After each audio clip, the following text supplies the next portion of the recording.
आज जो है हम एक बार फिर दोहराएंगे कि अपना लेसन जो है वो 9वां है और डिसाइपलिंग द पावरफुल हिंदी में है, अंग्रेजी में है। अधिकारियों को कैसे प्रभु यीशु मसीह ने शिष्य बनाया उसके बारे में आज हम चर्चा करेंगे। आइए अपनी याद करने की आयत को हम देखेंगे जो कि प्रेरितों का काम उसका 6 और उसकी 7वां पद है। प्रेरितों का काम उसका 6वां अध्याय और उसका 7वां पद। इससे पहले कि हम अपनी याद करने की आयत को देखें, हम ये देखते हैं कि प्रभु यीशु मसीह पुराने नियम से लेकर नए नियम में हम पाते हैं कि लोगों ने अधिकारियों के सामने जो है वो कैसे अपने व्यवहार को, अपने प्रस्ताव को, अपने सुसमाचार को रखा और बहुत सारे अधिकारियों ने जो है उस समाचार को कबूल किया।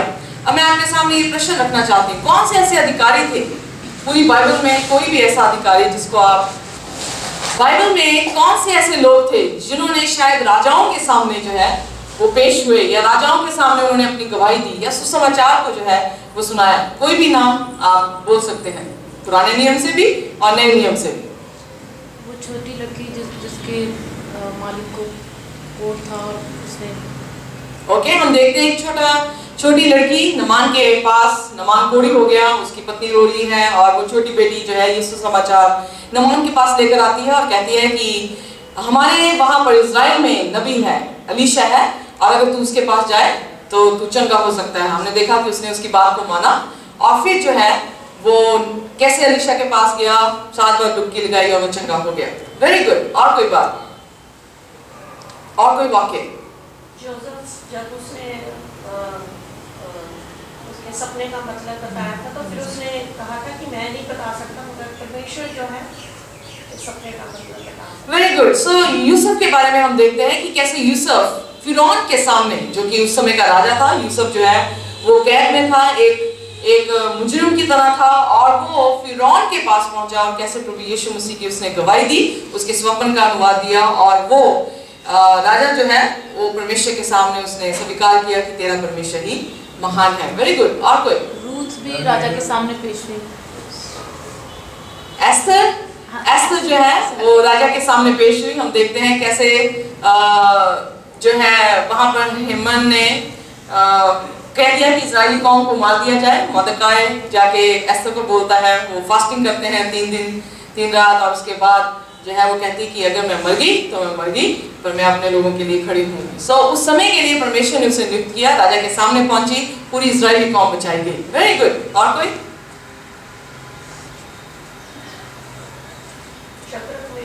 शद्रक मेशक अबेदनगो आपकी भट्टी में गिराए गए। आपकी भट्टी में इसलिए गिराए गए क्योंकि 90 फुट जो है वो एक सोने की मूर्त थी, 9 फुट चौड़ी थी। उसके सामने उन्हें कहा गया कि दंडवत करो, उन्होंने मना किया और फिर हम देखते हैं कि मना करने से जब वो आग में की भट्टी में गिरे तो यीशु मसीह वहां पर आए।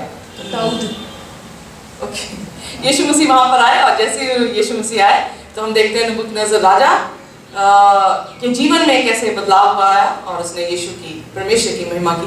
दाऊद किसके सामने खड़ा हुआ? ओके, महान व्यक्ति के सामने, गोलियत के सामने उस जो है वो खड़ा हुआ। जब गोलियत के सामने वो लड़ा, यीशु मसीह की उसने गवाही दी, एक ही पत्थर उसने मारा और पत्थर जाकर गोलियत के पना वो मर गया। Very good. सो बाइबल में हम देखते हैं कि पुराने नियम से नए नियम तक आप हर एक जन को देखेंगे कि वो कैसे अधिकारियों के सामने जो है वो खड़े हो सके। सो आज हम देखेंगे कि हमें भी जब किसी को चेले बनाने के लिए प्रभु यीशु मसीह ने हमें नियुक्त किया है तो प्रभु यीशु मसीह ये चाहते हैं कि हम अधिकारियों तक भी उसके सुसमाचार को लेकर जाएं। इसीलिए यीशु मसीह ने कहा तुम घबराना मत कि तुम न्यायियों के सामने क्या बोलोगे, पवित्र आत्मा तुम पर आएगा और तुम्हें सिखाएगा कि तुम्हें उस समय कैसे बात जो है वो करनी है। इसीलिए अग्रिप्पा, अगर पौलुस को देखें, अग्रिप्पा के सामने जो है वो खड़ा हुआ और अग्रिप्पा के सामने जब उसने गवाही दी तो अग्रिप्पा के शब्द इस प्रकार से थे, प्रेरितों का काम उसका 9 अध्याय उसके 28 आयत में, कि मैं तो ऑलमोस्ट जो हूँ वो क्रिश्चियन बन ही चुका था। सो उसने जब अपनी गवाही दी सो परमेश्वर का आत्मा ऐसा कार्य किया कि वो जो है कन्विंस हो गया उसकी गवाही से और उसने कहा तूने तो मुझे बना ही दिया था मसीह। सो इसलिए हम देखते हैं कि जब अधिकारी हमारे सामने आए तो अधिकारियों को भी सुसमाचार सुनाना हमारा कर्तव्य बनता है।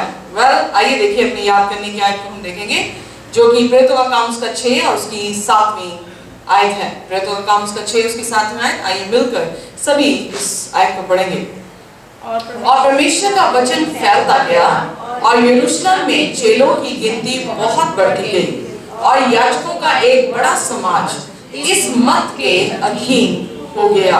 इंग्लिश में बड़ा अच्छा लिखा है। इंग्लिश में लिखा है कि many of the priests, उस समय के अधिकारी कौन थे? उस समय के अधिकारी राजा नहीं थे। यहूदी कौम के अधिकारी कौन थे? वहां के महायाजक थे। सो यहाँ पर बाइबल बताती है कि परमेश्वर का वचन बहुत ही अच्छी तरह से फैला, बहुत खूबी से फैला और गिनती जो है लोगों की कलीसियाओं में गिनती जो है वो बढ़ने लगी। और इतना ही नहीं बल्कि याजकों का बड़ा समाज जो है वो क्या हुआ, उस गिनती में जुड़ गया। यहाँ पर हम देखते हैं कि प्रभु यीशु मसीह जब इस धरती पर थे, यीशु मसीह भी अधिकारियों से बातचीत करता रहा। फिर हम देखते हैं जब यीशु मसीह चले गए, उसके चेलों ने भी जो है वो अधिकारियों के सामने जो है वो बातचीत की। जब पतरस पेंतिकोस्त के दिन जब पवित्र आत्मा उन पर आई, पतरस जो है वो प्रचार करने लगा, तो उस समय के लोगों में सारे अधिकारी थे। ओके, यहूदी कौम के अधिकारी थे। क्यों? क्योंकि फसह का समय था और अलग अलग देशों में जहां पे भी यहूदी कौम थी, उस फसह में वो सारे शामिल होने के लिए आए हुए थे। इसीलिए हम देखते हैं प्रेरितों का काम उसका 2 अध्याय में कि जब वो करने लगा, प्रचार करने लगा और वो अन्य भाषा बोलने लगे, तो बाइबल में लिखा कि हर एक ने अपनी अपनी जुबान में उनसे क्या सुना? सुसमाचार को सुना। जब उन्होंने सुसमाचार को सुना और सुनाते सुनाते बाइबल ये बताती है 6वें अध्याय में कि सिर्फ आम इंसान नहीं बदला, बीमार जन जो है वो चंगे होकर यीशु के पीछे नहीं आए, सिर्फ बच्चे ही जो है वो यीशु के पीछे नहीं चले, बल्कि यहाँ पर बताया जाता है कि याजकों का बड़ा समाज भी जो है वो यीशु मसीह के पीछे हो लिया। अगर नए नियम में हम देखते हैं कि यीशु मसीह ने अधिकारियों को अपने शिष्य बनाया, पुराने नियम में भी हम देखते हैं कि यीशु मसीह के लोगों के जरिए बहुत सारे अधिकारियों ने यीशु के सामने दंडवत की। आज के समय में भी हमें जरूरत है कि हम अपने साहस को निकालते हुए, लेते हुए और निडरता से यीशु के सुसमाचार को सुनाएं, क्योंकि यीशु का सुसमाचार हर एक इंसान के लिए जो है वो दिया गया है। 6वां अध्याय स्टिफनस के बारे में बात करता है। स्टिफनस जो है एक ऐसा व्यक्ति था जो पवित्र आत्मा से भरा हुआ था। वो एक डीकन था, एल्डर भी नहीं था, ना पास्टर था, पर एक डीकन था। और वो 7 डीकन जब चुने गए तो स्टिफनस को चुना गया। बाइबल बताती है 6वां अध्याय, अगर आप पूरा देखें, उसमें 10वीं आयत में लिखा, परंतु उस ज्ञान और उस आत्मा का जिससे वह बातें करता था वह सामना ना कर सके। यहाँ पर अधिकारी लोग स्टिफनस को देखते थे। स्टिफनस कोई इतना खास व्यक्ति नहीं था। स्टिफनस एक दास की तरह है। एक डीकन को क्या कहते हैं? एक डीकन जो है वो दास है, चर्च का दास है, पास्टर का दास है, एल्डर का दास है और वो मददगार है। यहाँ पर वो कह रहा, पतरस कहने लगा कि हम रोटी नहीं देंगे, हम तो प्रचार करने वाले लोग हैं और मैं रोटियां भी दूं इनको। तो उन्होंने क्या किया? 7 लोगों को नियुक्त किया। वो डीकन्स थे जिन्हें नियुक्त किया गया ताकि ये रूहानी खुराक दें और डीकन्स जो है उन्हें शारीरिक तौर से उनकी संभाल जो है वो कर सकें।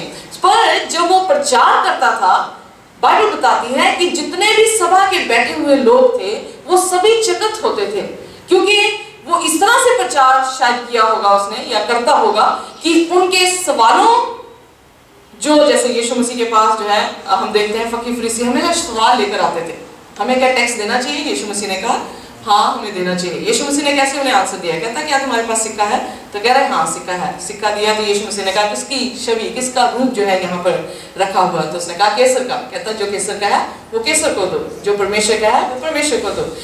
इसीलिए मरियम मगदलीन को पकड़ के लेकर आए, सोचने लगे कि अब यीशु मसीह को जो है वो पकड़ेंगे। यीशु मसीह, हम देखते हैं इस पूरे लेसन में हम देखेंगे कि अमीर लोगों को उसने तुच्छ नहीं जाना, अमीर लोगों को उसने कंडेम करने की कोशिश नहीं की, बल्कि अमीर लोगों को उनकी सोच में ही सोच डालकर उन्हें सोचने पे मजबूर किया ताकि वो मुक्ति की तरफ, उद्धार की तरफ जो है वो आ सके। इसीलिए वो जब भी प्रश्न पूछते थे यीशु मसीह उन्हें सोचने पे मजबूर कर देते थे। तो जब उन्होंने पूछा कि मरियम को क्या पथरवा किया जाए या इसे छोड़ दिया जाए, अगर पथरवा कह देता तब भी यीशु मरते थे, अगर ना कहता तब भी यीशु मसीह पकड़े जाते थे। तो यीशु मसीह ने कहा जिसने कोई पाप ना किया हो वो पहला पत्थर मारे। अब यीशु मसीह जो है वो नीचे लिख भी रहे थे और सिस्टर एलन जी वाइट कहते हैं कि वो उनके पापों को जो है वहां पे दिखा रहा था। तो जैसे वो आगे आगे झुक के उनको देख रहे और अपने पापों को देख रहे थे, तो they couldn't understand, उनके पास कोई भी ऐसा दूसरा सवाल नहीं था कि यीशु से पूछ सके। यही स्टिफनेस के साथ हो रहा है। वेल, स्टिफनेस का टाइम हम ऑलरेडी प्रोफेसीज में सीख चुके हैं कि 490 साल परमेश्वर ने इजरायली कौम को दिया था। यीशु मसीह के दौरान भी हम देखते हैं, जब यीशु मसीह अधिकारियों से बात करता था तो कोई प्रश्न उनके सामने नहीं रहता था कि वो कैसे पूछें। इसलिए कहता तू किस अधिकार से काम करता है, यीशु मसीह से पूछने लगे। यीशु ने कहा तू मुझे पहले बताओ यूहन्ना बपतिस्मा किस अधिकार से काम करता था। अब वो पकड़े गए। उन्होंने कहा, अगर हमने कहा कि ये परमेश्वर की तरफ से है तो यीशु मसीह कहेगा तूने क्यों नहीं विश्वास किया, तुमने क्यों नहीं विश्वास किया। अगर हम ये कहें कि ये जमीन की तरफ से यानी इंसानी तौर से था तो उन्होंने कहना लोगों ने पत्थर मारना। तो उनके पास कोई भी सवाल नहीं रहता था उसके बाद यीशु मसीह को पूछने के लिए। वही आत्मा परमेश्वर ने स्टिफनेस को भी ऐसी दी कि बाइबल बताती है कि उसके ज्ञान और उसकी आत्मा से लोग इतने चकित थे कि उनके उसका सामना करने के लिए उनके पास कोई भी प्रश्न रहता ही नहीं था। फिर क्या होता है जब कभी अधिकारी आपसे बात करे और आप पलट के जवाब दे, अधिकारी के पास कोई सामना ना रहे कि कैसे आपका सामना करे, तो फिर वो क्या करता है, शायद हो सकता है फिर अपनी अथॉरिटी का जो है वो इस्तेमाल करे। ना जैसे यीशु मसीह को वो पकड़ नहीं पा रहे थे, किसी भी सवाल जवाब में नहीं पकड़ पा रहे थे, फिर उन्होंने क्या सोचना शुरू किया, यीशु मसीह को कैसे मारा जाए, ये खत्म कैसे किया जाए मूवमेंट जो यीशु मसीह ने जो है वो शुरू कर दी। यही उन्होंने स्टिफनेस के बारे में सोचा। उन्होंने कहा ये बहुत बोलता है और जब वो बोलता है तो हम उसका सामना नहीं कर सकते, आओ इसे क्या करें, पथरवा करके मार दे। सो प्रेरितों का काम 6:15 में लिखा, तब सब लोगों में से जो सभा में बैठे थे उसकी और ताक कर उसका मुखड़ा स्वर्गदूत का सा देखा। जब उसे पथरवा भी कर रहे थे, just imagine what type of man he is, किस तरह से ये व्यक्ति है, बात करता है तब उसका सामना नहीं कर पा रहे, जब उसे मार रहे हैं और वो मर रहा है तब भी उसका सामना जो है वो नहीं कर पा रहे। एक फरिश्ते की नूरानी चेहरे को देखने के लिए मरियम जो थी वो डर गई, गडरिये जो थे वो डर गए। अब इमेजिन कीजिए, यहाँ पे बाइबल जो है वो डिस्क्राइब कर रही है, उसका अनुवाद इस तरह से कर रही है कि जब उसका मुखड़ा उन्होंने ताका तो उसका मुखड़ा किसके जैसे दिख रहा था, स्वर्गीय दूत के जरिए से जैसे जो है वो दिख रहा था। अगर स्वर्गीय दूत के जैसे दिख रहा था तो यानी वो बहुत ही चमकता हुआ उसका चेहरा जो है वो दिखता होगा। पर कई बार परमेश्वर हमारे सामने एक के बाद एक मौजे करता है, पर हम उस मौजे को ना देखते हुए अपने आप में इतने अंधे हो जाते हैं, शैतान इतना अंधा कर देता है कि हम देख नहीं पाते।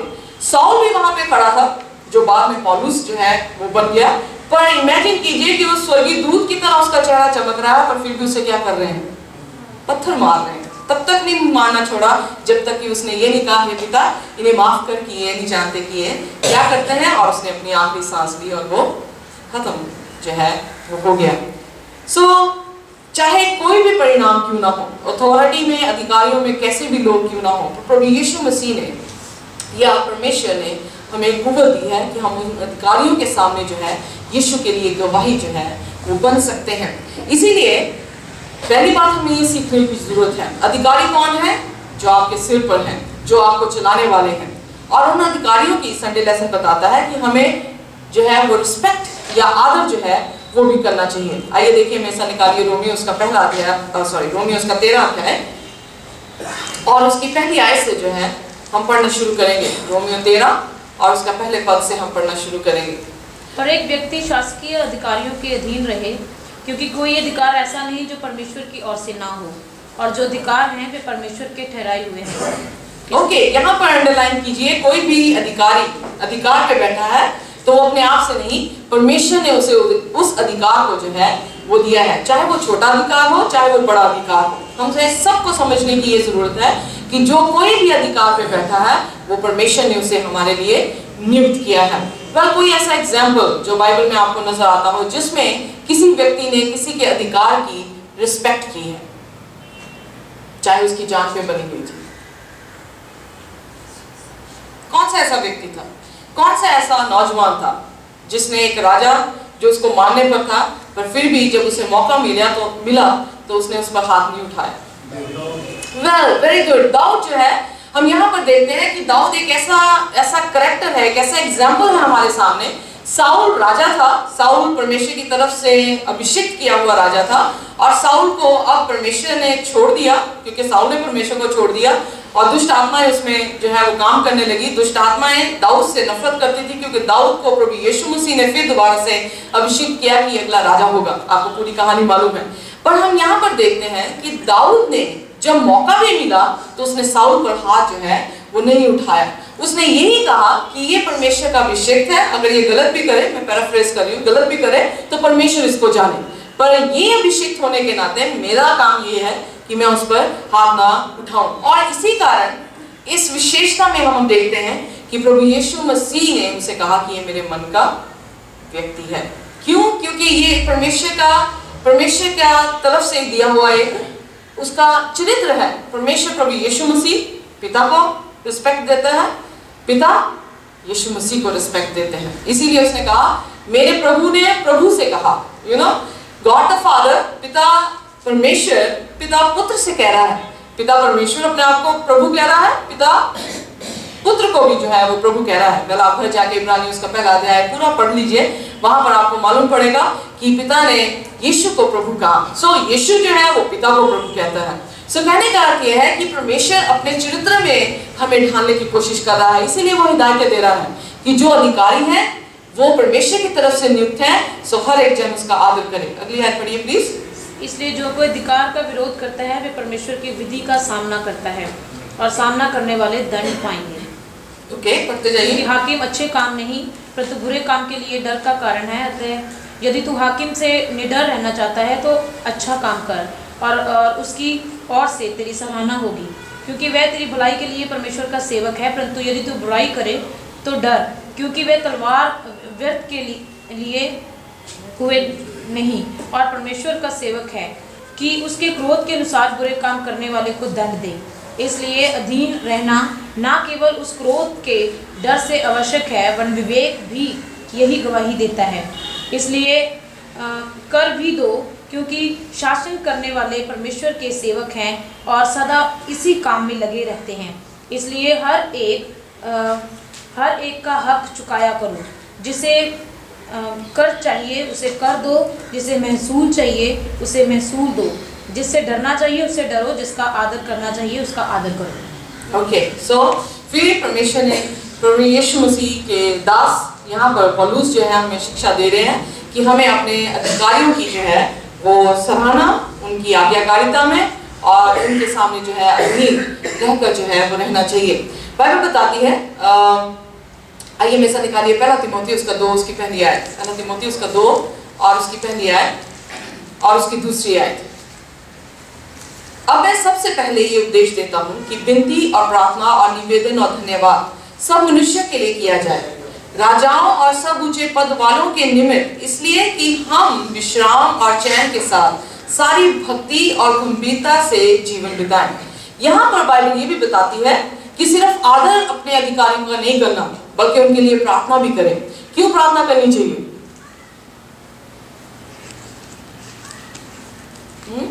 क्यों प्रार्थना करनी चाहिए? अपने अधिकारियों के लिए क्यों प्रार्थना करनी चाहिए? वेरी गुड, जो जिम्मेदारी परमेश्वर ने उन्हें दी है उसमें होकर जो है वो निभा सके। और गुड, वेरी गुड। और कुछ? उन्नति के लिए, उनकी आत्मिक उन्नति के लिए। और कोई? ताकि वो फैसले जो है वो सही कर सके।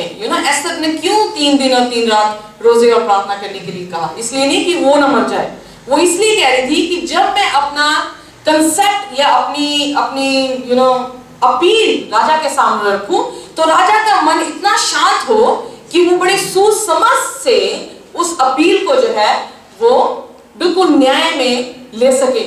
ऐसा ना हो कि वो बहुत ही कंफ्यूज हो और बहुत ही परेशान हो, और जब मैं बात करूं और फिर वो झट से मेरे पे जो है वो कहेगी तो यहाँ से जो है वो चली जाए। कई बार ऐसे ही होता है, आप अपने हस्बैंड से या अपनी वाइफ से बात करें, अगर वो परेशान हो और अगर आप कोई बात उनसे कहें तो वो झट से पलट कर आपको क्या करते हैं, मुड़ के अच्छे शब्द नहीं बोलते, मुड़ के जो है वो बड़े गुस्से से आपको जवाब देते हैं। सो इसलिए एस्थर जो है वो प्रार्थना कर रही थी। किसके लिए?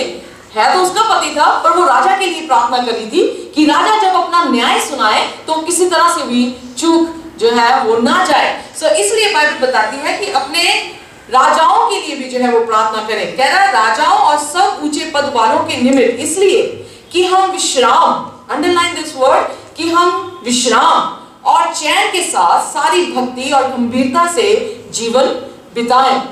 फिरौन भी राजा था और फिरौन को ये कहा गया कि मेरे लोगों को विश्राम दिन दे। पर फिरौन क्या कर रहा था? हठीला होता जा रहा था। वो महामारियों में भी अपने आप को हठीला ही जो है वो करता जा रहा था। जो कोई अधिकार में है, सिर्फ यही नहीं कि अच्छी बात कि वो अधिकार में है तो वो खुदा के काम को अच्छी तरह कर सकते हैं, पर वो एक ऐसे ऐसे हैज में भी है जहां पर वो शायद गलती से खुदा के काम के लिए रुकावट भी जो है वो बन सकते हैं। इसीलिए हमें उनके लिए प्रार्थना करने की जरूरत है कि किसी भी तरह से शैतान अपने जालों को हमारे अधिकारियों पे ना रखे, बल्कि उनकी सोच समझ उस आत्मा और ज्ञान से भरी हो जैसे स्टिफनस की थी, ताकि वो अपने काम को जो है वो अच्छी तरह से कर सकें। कह रहा है कि प्रार्थना करो ताकि विश्राम और चैन के साथ सारी भक्ति, अगर आप ध्यान दें प्रोफेसी के अनुसार जब 666 अंक जो है वो इस धरती पर लग जाएगा तो क्या आप चैन और शांति से भक्ति कर सकेंगे कि नहीं कर सकेंगे? नहीं कर सकेंगे, क्यों नहीं कर सकेंगे? क्योंकि अधिकारी जो है कुछ और कहेंगे और आप कहेंगे कि नहीं, हमें ये काम नहीं करना। बाइबल ये बताती है कि हमें अपने अधिकारियों की रिस्पेक्ट करनी चाहिए। बिल्कुल राइट है कि हमें अपने अधिकारियों की रिस्पेक्ट भी करनी चाहिए, पर जहां पर सिस्टर एलन जी वाइट ने यहाँ पे कोटेशन दी है, जहां पर परमेश्वर और अधिकार दोनों कॉन्ट्रडिक्ट हो जाए, जैसे एग्जांपल मैंने कहा कि 666 में अगर वो आपसे कहें कि नहीं, सैटरडे वर्शिप नहीं करनी, सबत को हमने आराधना नहीं करनी, हम एतवार को आराधना करेंगे। जब ये बात हमारे सामने आने लग जाए और जब हम ये देखने लग जाए कि हमें अधिकारी को चुनना है कि यीशु मसीह को चुनना है, तो फिर किसको चुनना चाहिए? फिर यीशु मसीह को जो है वो चुनना चाहिए। इसलिए सिस्टर एलन जी वाइट जो है वो testimony for the church volume 6 page number 402 में कह रहे हैं कि अधिकारियों से ऊपर जो है वो परमेश्वर है। बेशक परमेश्वर ने अधिकारियों को इज्जत और आदर देने के लिए कहा गया है, पर जहां पर बात ये आती है कि आप परमेश्वर का चुनाव करें कि अधिकारी का, तो फिर हमें जरूरत है कि हम परमेश्वर का जो है वो चुनाव जरूर करें। मंडे लेसन बताता है, हैव यू नॉट रेड? आइए देखिए परमेश्वर ने कैसे इन अधिकारियों के साथ जो है वो बात की। प्रभु यीशु मसीह ने अधिकारियों के कोई भी गाली गलोच या कोई भी गुस्से से बात जो है वो नहीं की, बल्कि हमेशा प्रभु यीशु मसीह ने उन्हें यही कहा, क्या तुमने पढ़ा नहीं? प्रभु यीशु मसीह ने ऐसा क्यों किया? जैसे मैंने कितनी एग्जाम्पल आपके सामने रख भी दी कि यीशु मसीह ने उनको सवाल पे सवाल जो है ऐसा दिया कि वो उस सवाल का सामना जो है वो नहीं कर पाए। पर यहाँ पर मरकुस उसका 2 अध्याय में हम देखते हैं प्रभु यीशु मसीह के चेले जो है वो कैसे बाले तोड़ रहे थे, और जब तोड़ के खा रहे थे तो वो कहने लगे तेरे चेले तो ये सबत के दिन बाले तोड़ रहे हैं, तो ये इट्स रॉन्ग, ये गलत है। तो यीशु मसीह ने उन्हें जवाब दिया। आइए देखिए मैं साथ मरकुस उसका 2 उसकी 23वीं आयत से जो है हम पढ़ेंगे। ऐसा हुआ कि वे सबत के दिन खेतों में होकर जा रहा था और उसके चेले चलते हुए बाले तोड़ने लगे।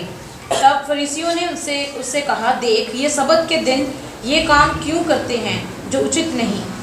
उसने उनसे कहा, क्या तुमने ये कभी नहीं पढ़ा कि जब दाऊद को आवश्यकता हुई और जब वह और उसके साथी भूखे हुए तब उसने क्या किया था? उसने कैसे अबियातार महायाजक के समय परमेश्वर के भवन में जाकर भेंट की रोटियां खाई, जिनका खाना याजकों को छोड़ और किसी को भी उचित नहीं, और अपने साथियों को भी दी। आगे पढ़ दीजिए। तब उसने उनसे कहा, सबत का दिन मनुष्य के लिए बनाया गया है, ना कि मनुष्य सबत के दिन के लिए। अब यहाँ पर हम देखते हैं कि उन्होंने यीशु मसीह से सवाल किया, सबत के दिन ये बाले क्यों तोड़ रहे हैं? ये तो बिल्कुल सबत के दिन काम करना जो है वो उचित नहीं। यीशु मसीह ने उनको जो कहा, क्या तुमने पढ़ा नहीं कि दाऊद ने क्या किया था? तो आइए में से निकालिए मरकुस उसका 12 उसके 4, थोड़ी सी व्याख्या और ज्यादा जो है मती की अंजील में जो है वो की गई है, मती उसका 12 उसके 4 में, और वहां पे इस तरह से लिखा, वह क्योंकि परमेश्वर के घर में गया और भेंट की रोटियां खाई, जिन्हें खाना ना तो उसे और ना उसके साथियों को पर केवल याजकों को उचित था। या तुमने व्यवस्था में नहीं पढ़ा कि याजक सबत के दिन मंदिर में सबत के दिन की विधि को तोड़ने पर भी निर्दोष ठहरते हैं? पर मैं तुमसे सच कहता हूँ, मैं तुमसे कहता हूँ कि यहाँ वह है जो मंदिर से भी बड़ा है। अब यहाँ पर हम देखते हैं कि वो सवाल यीशु मसीह से करते हैं। यीशु मसीह ने उन्हें कंडेम नहीं किया, यीशु मसीह ने उन्हें दुष्ट नहीं कहा या उन्हें उसे ऐसा कंडेम नहीं किया कि वो यीशु मसीह को छोड़ के चले जाएं, पर यीशु मसीह ने उनकी सोच को सोचने पे मजबूर कर दिया। यू नो, अब एक ऐसा वाक्य यीशु मसीह ने उनके सामने प्रेजेंट कर दिया कि वो सोचने लगे, दाऊद ने रोटी कैसे खाई? यू नो, जो कि याजक सिर्फ खा सकता था, दाऊद याजक नहीं था। यू नो, दाऊद जो है वो राजा बना, पर दाऊद ने रोटी जो है वो कैसे खाई? अब ये वो सोच ही रहे थे। यू नो, कई बार जब कोई प्रश्न आपसे करता तो आपका दिमाग जो है वो फटाफट, जैसे कंप्यूटर में गूगल में डाला जाता है टिक टिक टिक टिक, तो आपका दिमाग जो है वो कंप्यूटर की तरह जो है वो काम करना शुरू करता है और फिर सारी वर्सेस जो है सामने आ जाती हैं। ओके नहीं, यू नो। सो जब यीशु मसीह उनसे बातचीत कर रहे, वो अपने आप में बड़े विद्वानी थे, अपने आप में वो तोरा यानी पूरे ओल्ड टेस्टमेंट को जो है वो जानते थे। और जैसे यीशु ने कहा कि ये दाऊद की कहानी का जिक्र मुझे बताइए कि दाऊद जो है उसने कैसे खाया और फिर उसे दंड नहीं दिया गया। दूसरी बात, कौन सा ऐसा याजक है जिसे जो सबत को काम करता है और फिर विधि के अनुसार सबत को काम नहीं करना चाहिए पर फिर भी उसे दंड जो है वो नहीं मिलता? जब यीशु मसीह ने उनकी सोच इस सवाल की तरफ लेकर गए तो बाइबल बताती है कि वो बिल्कुल खामोश हो गए, उन्हें समझ नहीं आया। वो सोचने ये लगे कि दाऊद कहां से याजक के साथ जो है वो मैच करता है।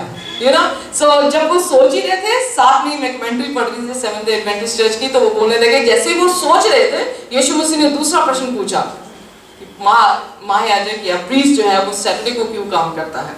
अब वो सोचने लगे सैटरडे को काम कौन सा करता है? वो सर्कमसिजन की बात कर रहा है, यू नो, खतना करने की बात कर रहा है, क्योंकि सबत के दिन खतना जो है वो किया जाता है कि 8वें दिन हर एक का खतना होना चाहिए, चाहे वो सबत का दिन ही क्यों ना आ जाता, पर उन्हें खतना करना ही पड़ता था। ओके, ये खतने की बात कर रहा है? ओह नो, अच्छा, तो उनके दिमाग में सारे क्वेश्चन आ गए। यू नो, रोटी बनाने की बात कर रहा है, क्योंकि सबत के दिन ही उन्हें वो जो 12 रोटियां हैकल में पवित्र स्थान में रखनी होती थी, वो सबत के दिन बनाकर उसे रखते थे।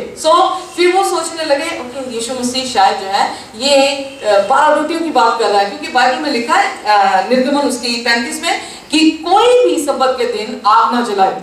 वो आग जलाते थे, यू नो।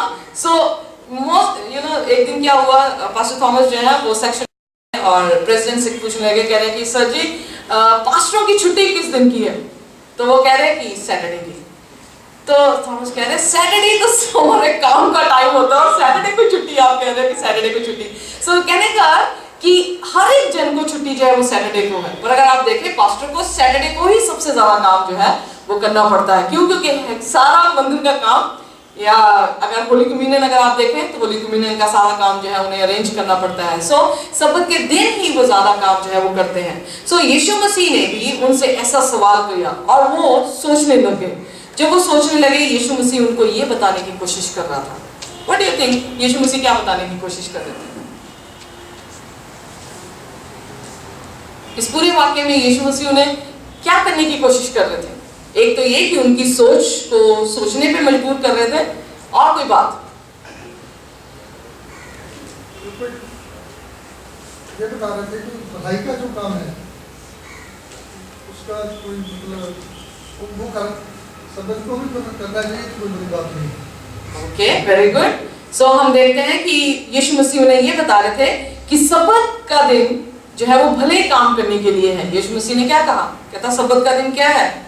अच्छे काम करने के लिए है। अगर तुम्हारी एक गाय जो है वो बैल जो है वो कुएं में गिर जाए तो क्या तुम इसे नहीं निकालोगे?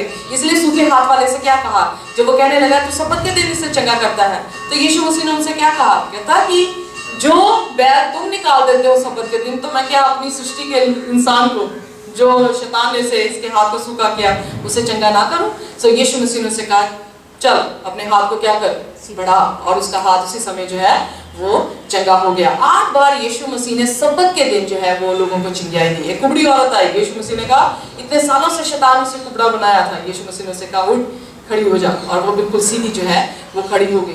परमेश्वर का वचन, यीशु मसीह का वचन यही उन्हें बताने की कोशिश कर रहा था कि दाऊद याजक नहीं था, पर दाऊद जो है अहीमेलेक ये सोच रहा था, अबीअथर उसका बेटा था जिसके बारे में जिक्र कर रही है बाइबल, और ये सोच रहा था और इसने जाके राजा से भी कहा, क्योंकि द्योग ने ये जाके बताया कि इसने उसको रोटी खिलाई, क्योंकि भागा हुआ था उस टाइम दाऊद, और द्योग जो था उसका सेनापति एक तरह का कमांडर में था, तो उसने देख लिया इसे कि दाऊद इसके पास आया, दाऊद को रोटी दी, और इसने जो है गुलायत की तलवार जो है वो भी दाऊद को जो है थमा दी। तो जाके शिकायत करता साउल से, साउल जो है मैंने उसके पूरे परिवार को, जितने भी हाई प्रीस्ट थे उसका पूरा परिवार, बच्चों समेत, बीवी बच्चे सभी को बुला लेता है और उसे कहता है कि इन्हें मार दिया जाए।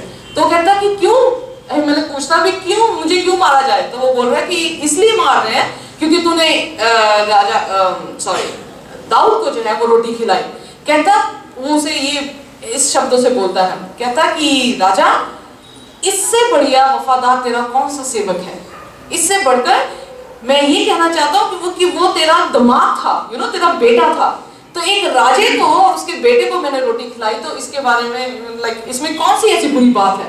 फिर वो कहने लगा, मुझे इसके बारे में बिल्कुल नहीं मालूम था कि वो तुझसे भागा हुआ है और तू उसे मारना चाहता है, इसलिए उसने मुझसे जो कहा मैंने विश्वास किया और मैंने उसको जो है वो तलवार जो है दे दी। पर साउल ने कोई भी तरस नहीं खाया, द्योग से कहा। द्योग जो था वो गैर जाति का व्यक्ति था, जितने भी यहूदी कौम थे वो सोल्जर फौजी उसे मार नहीं रहे थे, पर फिर द्योग को कहा गया, द्योग ने उन सभी को जो है वो मार दिया। बेथर उनमें से एक ऐसा याजक था जो भाग कर जो है वो निकल गया, तो उसने जाकर सूचना दाऊद को दी। पर कहने का अर्थ ये है कि वो किसका बेटा था? राजा का बेटा था, इसलिए उसने रोटी दी। तो यीशु मसीह ने कहा, जो उस मंदिर के थे, मंदिर से भी बढ़कर तुम्हारे सामने जो है वो आज खड़ा है। सो क्या बताने की कोशिश कर रहा था? पहली बात तो ये आपकी बिल्कुल राइट बात है कि यीशु मसीह ये बताने की कोशिश कर रहे थे कि उसने एक तरह की भलाई की, उसके पास और कुछ भी नहीं था, वो सचमुच में बहुत भूखे थे, उसके दाऊद और दाऊद के साथी, उसने वही रोटियां जो है उनको खिला दी। यीशु मसीह ने भी इतनी भलाई की कि उसने अपनी देह ही हमारे लिए क्या कर दी? कुर्बान कर दी। इसीलिए उसने लॉर्ड सपर में कहा, ये मेरा बदन है जो मैं तुम्हारे लिए देता हूँ, इसे खाओ और जिंदगी पाओ। सो उसने भी अपना सब कुछ संपूर्ण तौर से जो है वो हमारे लिए दे दिया। सो दूसरी बात हम देखते हैं कि उसने मुक्ति को दिखाया। आइए मैं से निकाले होशे उसका 6 उसकी 6 आए, उसमें क्या बाइबल हमारे लिए लेकर आती है। होशे जो है एक बहुत ही खूबसूरत नबी है, जिसे ये कहा गया कि एक व्यभिचारी से जाकर जो है वो शादी कर और व्यभिचारी को एक्सेप्ट कर ले, उसके बच्चों को भी एक्सेप्ट कर, और वो बच्चे जो है परमेश्वर ने अपने लिए लिए। सो हमने ऑलरेडी इसके लेसन स्टडी में जो है वो चर्चा कर चुके हैं। आइए पढ़िए मैं होशे उसका 6 उसकी 6। और फिर परमेश्वर इस्राएली कौम से क्या कहता है, किस चीज से वो प्रसन्न होता है? इस चीज से कि हम सभी बलिदान लेकर आए, इस चीज से कि हम अपना खून उसको दें?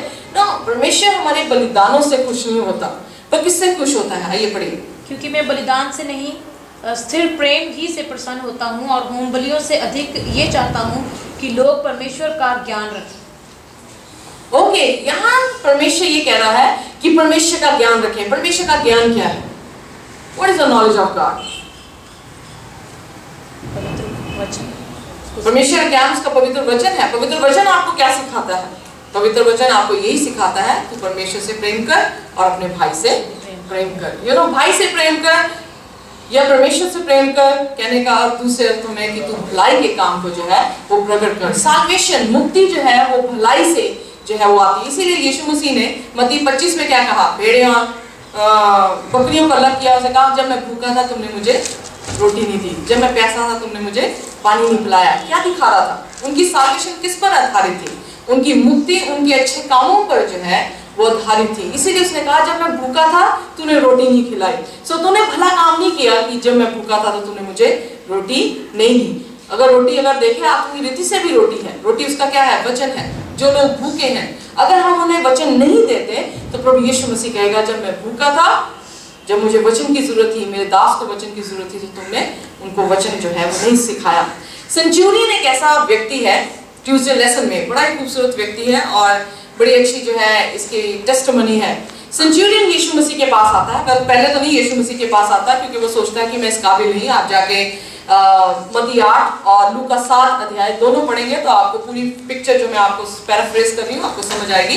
वो पहले अधिकारी को कहता है जो यीशु के साथ साथ रह रहे हैं, उनको कह रहा है कि तुम मेरे बारे में मेरी विनती जो है उस तक पहुंचाओ कि मेरा दास जो है बीमार है, अधरंग का मारा है, तो यीशु मसीह उसे चंगा कर दे। वेल वो जाते हैं, उसकी गवाही देते हैं और हम देखते हैं लूका उसका 7 अध्याय में उन्होंने गवाही दी कि ये बहुत अच्छा व्यक्ति है, ये हमारी कौम को प्रेम करता है और ये हमारे लिए जो है आराधनालय बनाता है। सो यीशु तो इसके लिए जरूर मौजा कर देना। इसका दास जो है वो बीमार है। वेल यीशु मसीह को पहली बात तो एक नजर से मालूम होता है कि हर एक की हिस्ट्री क्या है, और दूसरी बात वो 2 लोगों की गवाही के साथ यीशु मसीह उस व्यक्ति को देख रहा है, और जब देखता है तो यीशु मसीह कहता है चलो चले, हम उसके दास को जो है वो चंगा करते हैं। जैसे ही वो चलता है तो यीशु मसीह थोड़ी देर हो जाती है, सिस्टर एलन जी वाइट कहते हैं, तो वैसे ही उसे मालूम पड़ता है यीशु मसीह मेरे घर आ रहे हैं। फिर एक दास को भेजता है, प्रभु तू मेरे घर में ना, मैं इस काबिल नहीं कि तू मेरी छत के नीचे आए, ये मैं इस काबिल भी नहीं था कि मैं तेरे पास आ सकूं, इसीलिए मैंने इन लोगों को कहा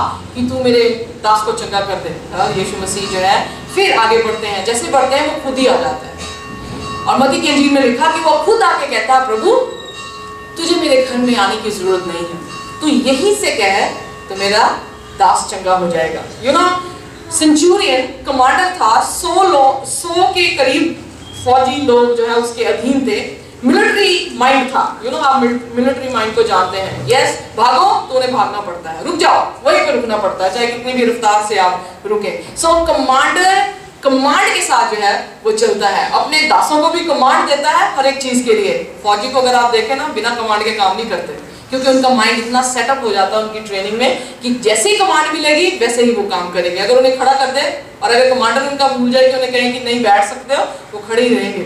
यू नो सो यहाँ पर उसकी मिलिट्री माइंड है। अब देखिए वो क्या कहता है यीशु मसीह को, कहता है मेरे नीचे भी लोग हैं, जब मैं कहता हूँ कि जाओ तो वो जाते हैं, जब मैं कहता आओ तो वो आ जाते हैं। तू भी कहता क्या कर, यहीं से कह दे तो मेरा दास क्या हो जाएगा, चंगा हो जाएगा। यीशु मसीह ने कहा, मैंने मुड़ के कहता है सभी लोगों से, कहता पूरी इस्राएल में मैंने ऐसा विश्वास नहीं देखा।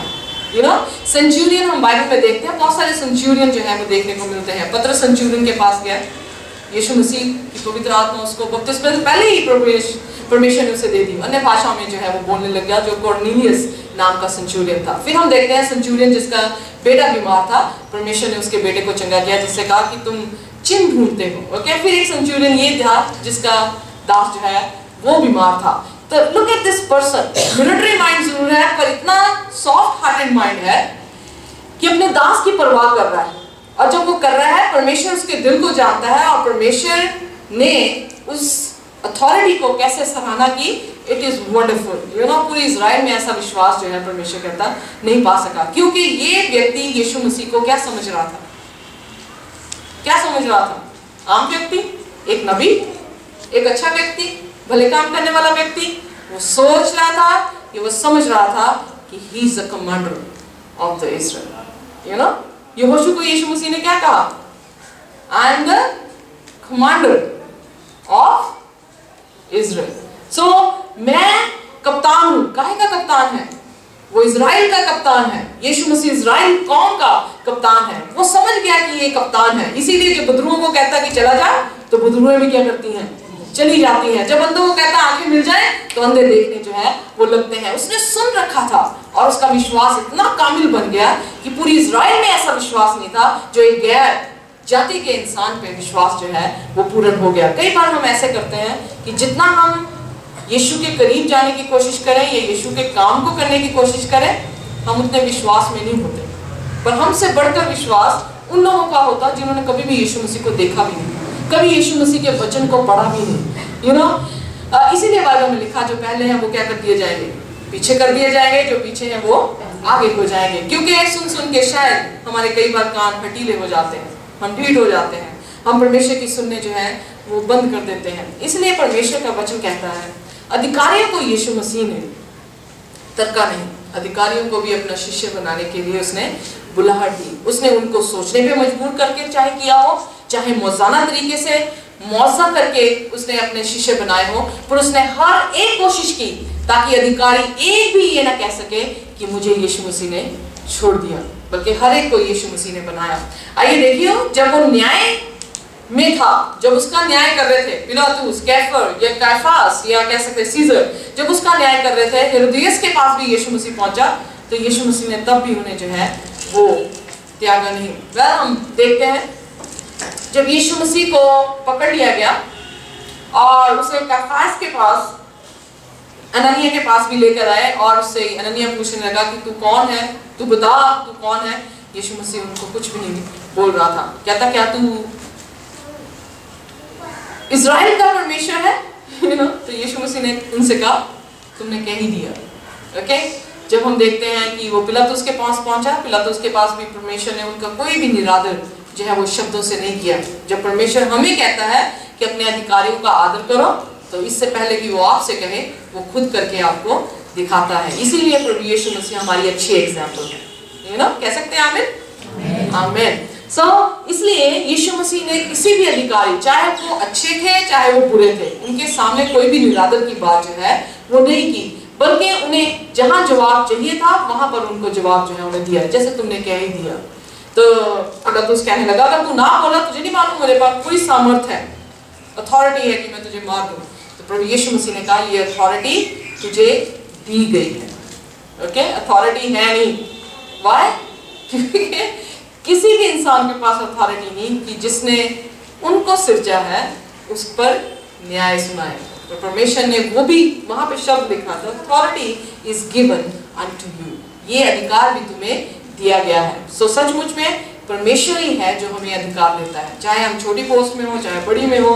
तो जिस क्षेत्र में भी परमेश्वर ने रखा है वो परमेश्वर का दिया हुआ एक ऐसा टैलेंट है, एक ऐसा वरदान है जिसे आपको मल्टीप्लाई करने की जो है वो जरूरत है। सो यीशु मसीह ने न्यायाधीशों के सामने भी उनका निरादर नहीं किया, बल्कि उनको ये कहा, कहता मैं तुमसे सच कहता हूँ कि तुम मनुष्य के पुत्र को जब वो बादलों पर आएगा तो स्वर्गीय पिता के दाहिने हाथ बैठे हुए देखोगे। तब भी उद्धार के बारे में उन्हें खींचने की कोशिश कर रहा है, किसी तरीके से इनके माइंड में कोई पॉइंट फिक्स हो, सोचने में मजबूर हो कि मनुष्य का पुत्र बादलों में पिता के दाहिने हाथ, ये मनुष्य का पुत्र है। इसने कहा मैं तो हूँ। फिर नेक्स्ट पॉइंट जीसस से क्या बता रहा है? सेकंड कमिंग के बारे में उनकी सोच को जो है वो लेकर जा रहा है। Are you ready for the second coming? कहने का अर्थ ये था, फुल मैसेज। क्या मैसेज में हम देना चाहते होते हैं? हम यही देना चाहते होते हैं ताकि इंसान कायल हो जाए या उसको दिमाग में स्ट्राइक हो कि वे ही इज, कहां पर वो व्यक्ति जो है वो खड़ा है। यीशु मसीह ने 2 ही शब्दों में उनकी कहानी जो है वो बयान कर दी। बाइबल बताती है कि इतना ही नहीं, यीशु मसीह मरने के टाइम भी अधिकारियों के अधीन नहीं रहा, बल्कि हम देखते हैं चेलों में भी जो है ये गुण पाया गया। प्रेरितों का काम उसका 13 उसकी 6 में हम देखते हैं कि बार यीशु नाम एक ऐसा यहूदी था, टोना करने वाला, झूठा भविष्य करता था, और सिलास और पौलुस वहां पर जाके प्रचार कर रहे हैं और वो एक अधिकारी को चाह रहा है कि वो इन पर विश्वास ना करे। पौलुस और सिलास उस बार यीशु नाम के व्यक्ति को जो है वो डांटता फटकारता है और उसे कहता है कि तू यहाँ से चला जा। उनके मौजज़ा करने से वो अधिकारी जो है वो हम देखते हैं कि वो विश्वास में जो है आ जाता है। जैसे मैंने आपको कहा सेंचुरियन कॉर्नेलियस की कहानी को हम देखें, कॉर्नेलियस की कहानी जो है वो भी हम देखते हैं कि ऐसा अधिकारी था, सेंचुरियन था, काफी अथॉरिटी में था, पर यीशु मसीह का प्रचार जब उस पर पहुंचा तो उसने भी जो है यीशु मसीह को कबूल किया। फेलिक्स राजा के पास जो है,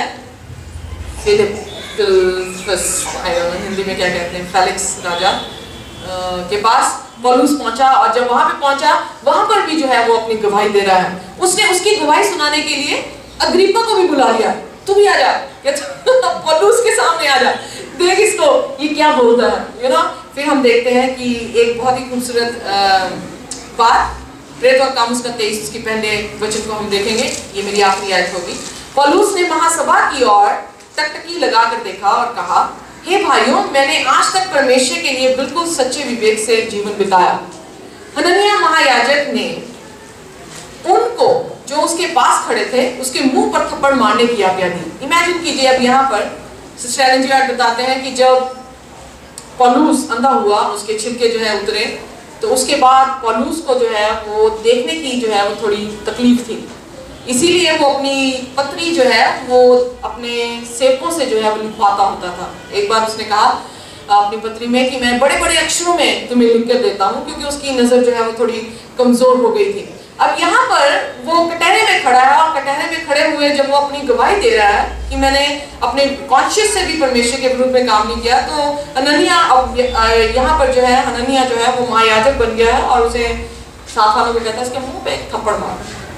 तो जब उसने ऐसे कहा तो इसने जो है पौलुस ने सुन लिया। अब इमेजिन कीजिए इसे अच्छी तरह से दिखता नहीं है और किसी ने ऐसा किया, इसने जस्ट सुना और इसने कहा, तो पौलुस ने उससे कहा, हे चुना फिरी हुई भी, परमेश्वर तुझे मारेगा, तू व्यवस्था के अनुसार मेरा न्याय करने को बैठा है और फिर क्या व्यवस्था के विरुद्ध मुझे मारने की आज्ञा देता है। व्यवस्था के अनुसार वो अधिकारी बैठा था, पर व्यवस्था को छोड़कर वो अपने अधिकार को जो है वो जमा रहा था। जब उसने धुतकारा, अगली लाइन देखिए क्या लिखा है, जो पास खड़े थे उन्होंने कहा, क्या तू परमेश्वर के महायाजक को बुरा कहता है?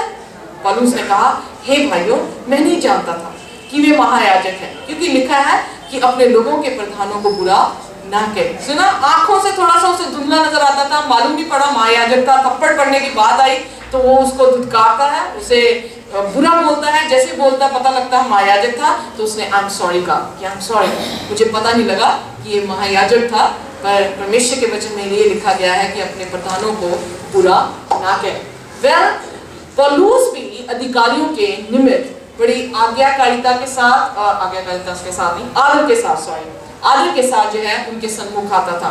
पर एक चीज हम देखते हैं, चाहे पुराने नियम से नए नियम में किसी भी कुलपति को ले लो, चाहे यूसुफ को ले लो, एस्तर को ले लो, चाहे पतरस को ले लो, पौलुस को ले लो, मूसा को ले लो, हमने यही देखा कि अधिकारियों के सामने बेशक वो आदर के साथ थे, और जहां पर बात आती थी उनके परमेश्वर की, उन्होंने अधिकारी को इतना आदर नहीं दिया जितना उन्होंने अपने परमेश्वर को आदर दिया। चाहे उन्हें मरने के लिए भी उन्हें आग की भट्टी में क्यों ना गिराना पड़ा, चाहे उन्हें शेरों की मान में क्यों ना फेंकना पड़ा, पर उन्होंने अपना मरना स्वीकार किया और परमेश्वर को निरादर देना स्वीकार नहीं किया। हमें भी जरूरत है, अगर परमेश्वर के कुलपति नबी, उसके पतरस, उनके प्रेरित, खुद यीशु मसीह अधीन रहा, हमें भी जरूरत अपने अधिकारियों के अधीन रहे। पर ये देखते हुए कि हमारे यहाँ अधिकारी कभी भी हमें यीशु से अलग ना करें। जहां पर अलग करने की बात आए तो कृपया आप ये जान लें कि सब अधिकारियों का अधिकार यीशु मसीह है ना। इसीलिए उसने कहा राजाओं का राजा यीशु मसीह, प्रभुओं का प्रभु यीशु मसीह। सो आपका सबसे बड़ा अधिकारी यीशु मसीह है। आइए उसके अधीन हो, उसकी आज्ञाकारिता में रहें, तो यीशु मसीह आपके जीवन में सचमुच में बहुत सारी आशीष देगा और ये कहेगा, ये मेरा वफादार दास है, आ और मेरे साथ